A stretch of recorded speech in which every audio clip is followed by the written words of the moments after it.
Some years ago, as I was about to go on the air with a backstory about the formative days of Slobodan Milosevic in Serbia, my producer came up to me and said that an intern had taken it upon herself to fact-check the story and had discovered a discrepancy.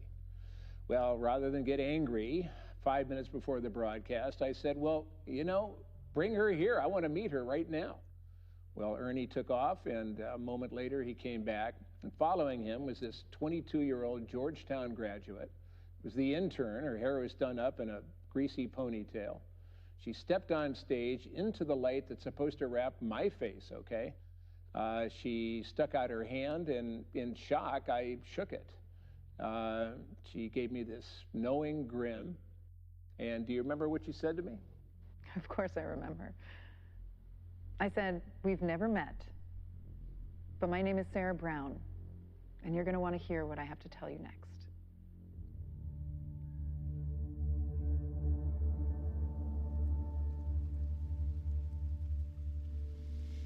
You'll be blindfolded and the drive will be long.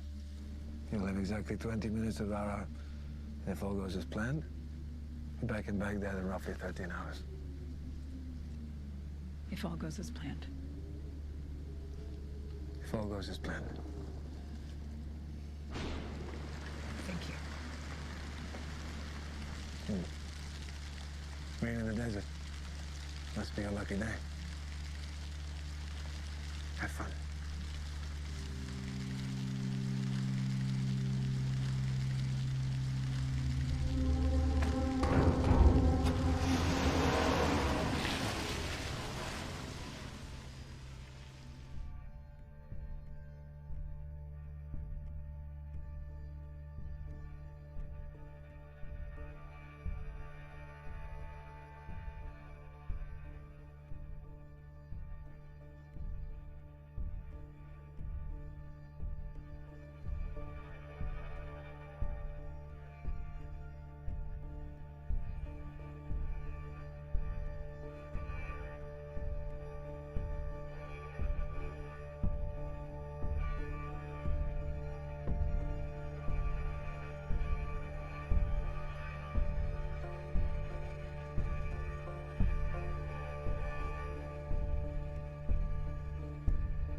You missed it.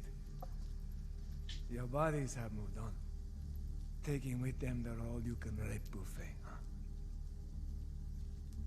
Some of the Yazidi women and children, they fled up the mountain on foot to pray for mercy from their peacock god. That was interesting. Did you know that since Assyrian times, their fate forbids them to write? Do you even know what fates they were originally? I'll give you a hint.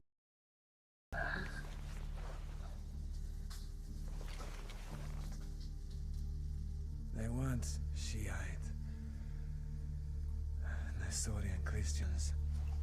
And if you thought that they were Zoroastrianists, you'd be wrong as well.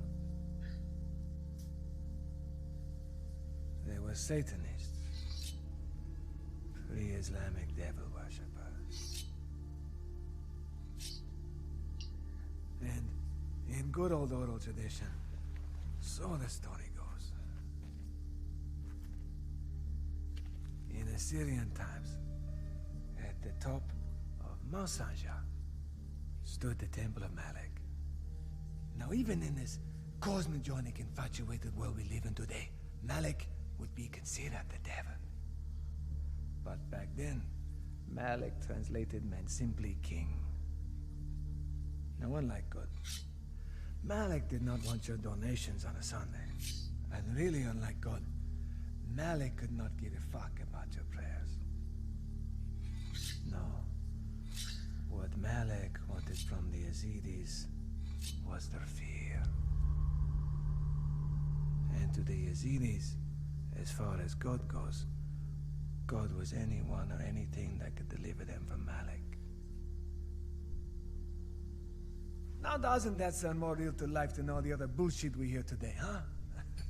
You don't have to do this. I have my own money. I can take you to... Respectfully, Assad. And I do respect you. You're a good pro. But why would you still be in this piston sandbox asshole end of the world? Huh? Tens and thousands of dollars. Hey, Sterling! No, Assad, you don't understand. I don't give a shit about his pitiful sum of money. No. Far more valuable to me is seeing what happens to people who try to rip off my money drop. And to their families. No, my son. Yes, your son.